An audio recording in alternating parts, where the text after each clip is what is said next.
Good afternoon, everyone. I'm Kylie from City of Perth.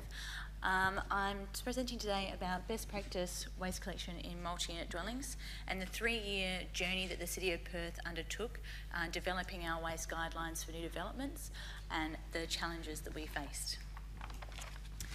So I'll be going through what made us develop guidelines, how Perth is growing as a capital city in WA, the stakeholders involved in the process of developing the guidelines, the objectives and requirements, then going through how we have implemented those guidelines and some development examples and a summary.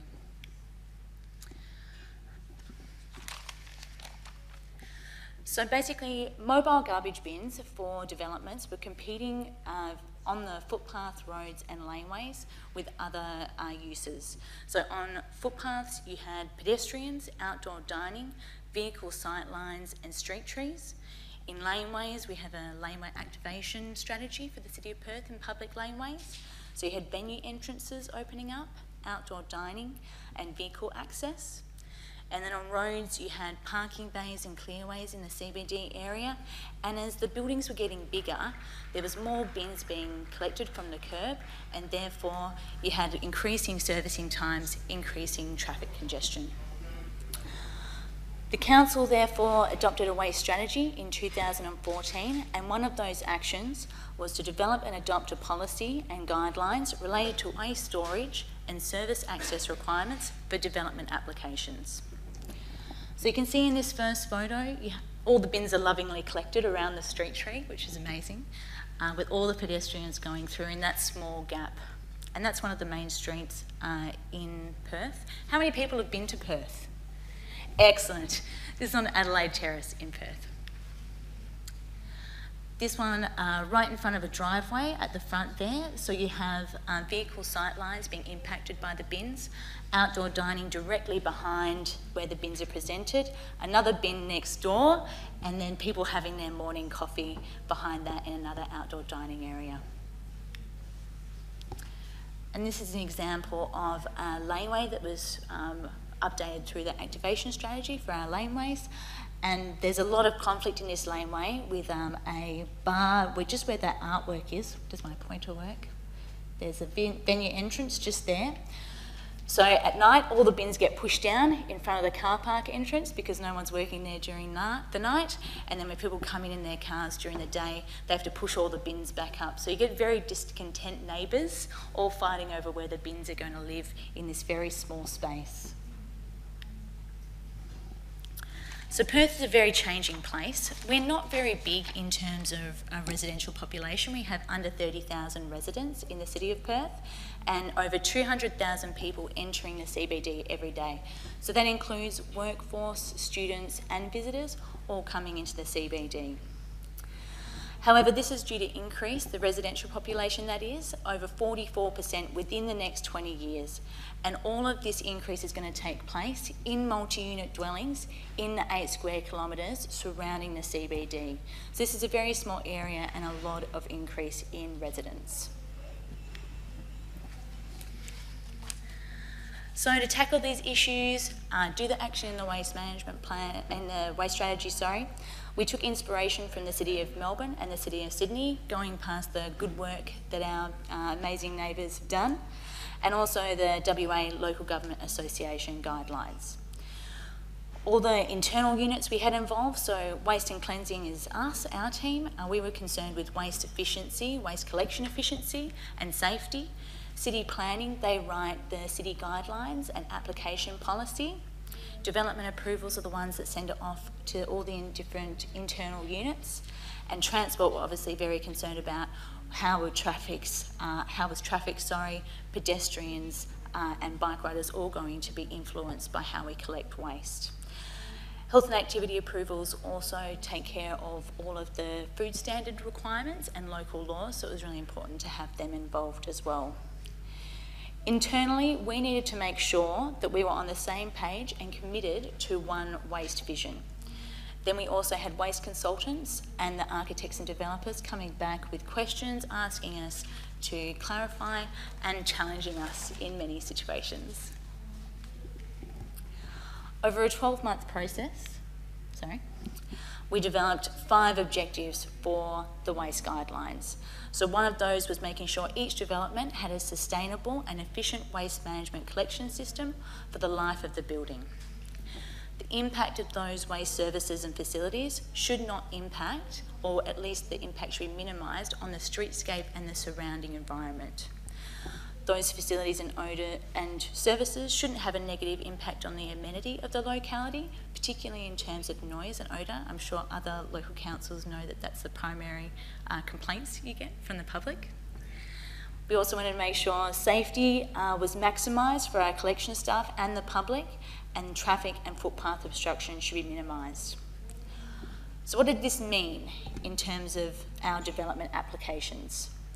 This meant that all waste collection, both commercial and council collected waste, needed to be moved off streets and into buildings and laneways, and all bins should be collected from within property boundaries. This now created different challenges because bin rooms are already vying for valuable ground floor retail space, and our planning team really wanted to prioritise that ground floor activation of all buildings.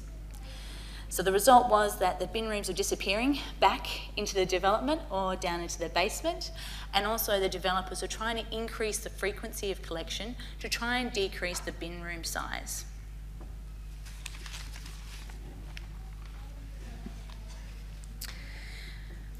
We developed the waste guidelines as a standalone document, which was then referenced within the city design and application policies. This meant that we had a document that had to be complied to from the planning legislation. So for the life of the building, if there was a problem 10 years down the road, the waste management plan we could always refer back to. All new developments, redevelopments and change of use applications have to submit a waste management plan. This allows us to ensure that existing buildings are consistently improving, and we're making sure we can tackle each existing building so to make the waste management better for that locality. Applicants have to outline 6 things. The first being waste generation rates. They have to know, or at least estimate, how much waste they're going to produce over a week. We also supply the land use rates within the guidelines to help them calculate that. They have to describe how the waste will be internally collected, how it's going to be segregated and get to the bin room. Thirdly, from the waste generation rates, they have to work out how many bins they need of each waste stream and how often they're going to be collected. From there, they can work out how big their bin room needs to be. And they need to design a functional space for all their bins to live. What does functional mean, you may ask? It means they have to be easily accessible and easily removed one by one. There are so many bin rooms that I visit in the city that you have to pull out every single bin to reach the last one, which is usually the one that the residents use because it's closest to their entrance at the back. The bin rooms must also meet all the health requirements, so that means things like ventilation, having a tap and a sewer point. Fifthly, waste collection was really important to our units. How are we going to get into the building? We wanted to prioritise internal collection. And we were mandated, that the building must be able to have a 13 cubic metre truck enter each building. That meant a 3 metre head clearance into each of those buildings. Primary street access should be avoided, which means that we can get the trucks off the main streets of Perth, hopefully, but that only can occur if there's a right-of-way or a secondary street available in those developments. Collection staff must be able to drive in and out of the development in a forwards direction with limited need to reverse. They must be able to safely alight the vehicle right next to the bin room and remove each bin easily to the rear of the vehicle with adequate space for the lifting mechanisms to operate. This minimises risk, most importantly the safety for the collection staff and the public, but also minimises time. The more time it takes us to collect bins in the city means higher waste fees for our residents. It also decreases the risk of damage in these buildings. The more complicated it is for us to turn around, the higher the risk of damage. And lastly, all the applicants need to outline who is going to be responsible for cleaning the bins and maintaining the bin room, which can also be forgotten after the building is built. So how do we implement these guidelines now? This is a building in Murray Street in the city that's proposed. It's currently just started groundworks, and it has over 400 apartments and 3 ground floor tenancies. Unfortunately, this application already had its design approved by the time the guidelines came out, so we had to do as best as we could, negotiating with the developer to comply with the waste guidelines as closely as possible. They did have a good shot at it. They got the bin quantities right, they got the bin location, the bin storage area right. However, the collection is where they really went awry. As you can see in this picture, or this map, this is a swept path analysis, and this is a perfect example of what we don't want to see within buildings. That's a 6-point turn in a very small location. That's not, it may be achievable for a really good truck driver, but that's going to take time, and that's also impacting vehicles that are exiting and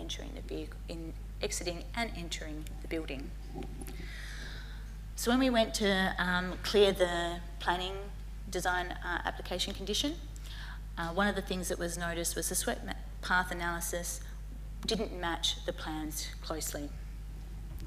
You can see here, this is where the vehicle outline is, and this is why the devil really is in the detail in these applications, because you can see in this one, there's a crash barrier here that isn't really noticeable on that one.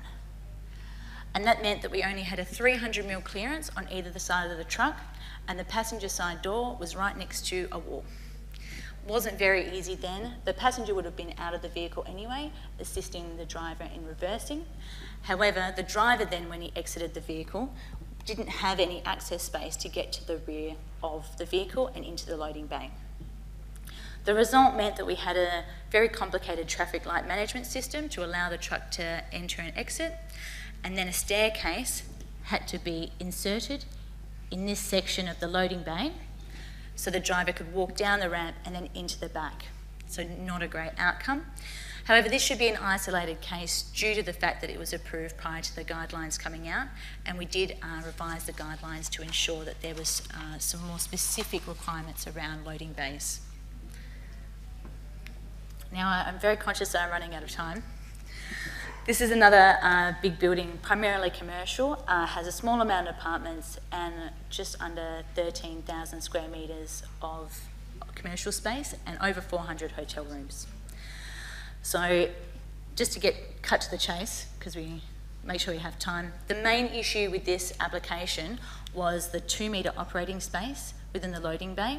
They did have 3-point turns within the access into the vehicle and into the loading bay, which was good, but that 2-metre operating space also includes a conflict with the bin room doors.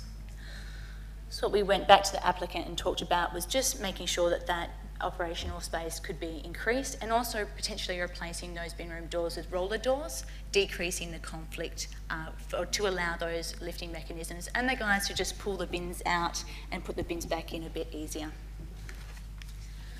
So I'm just going to skip that example. Cut to the chase a bit. So there was a lot of significant challenges that we had to face through this process. Getting everybody involved and on board was really integral. You have to go through a design application phase, then you have a condition on that approval. You have to then clear that condition with all the details of the waste management plan. And then at building application stage, you then have to make sure that all the waste management plan details match the plans that have been submitted. So that takes a lot of time between these stages, and there's a lot of distance between potentially the design approval and the building permit, which can take 2 years. So it requires a lot of communication and collaboration between adequately resourced units, and you have to allow continual improvement. So keep analysing your processes. Every development is different, so making sure that you're continually looking at how you're processing these applications. There was a lot of pushback from the developers and architects as well. I'd spent a lot of time on the phone with them, trying to take them on board with our vision. It was really important for them to know what the city was trying to achieve and what their role in this process was. They also needed to understand there was time involved in this process, and they needed to take that into account, because often when it gets close to crunch time and they want their building permit, they can get a bit upset. And we also wanted to make sure that they knew that these guidelines could be applied in a variety of situations so that they were flexible enough to allow them to be innovative with their designs. I'm summarising. 1 minute. So, we had the right people involved in the review process, a clear vision and clear objectives. Each building will have a sustainable and efficient waste management plan.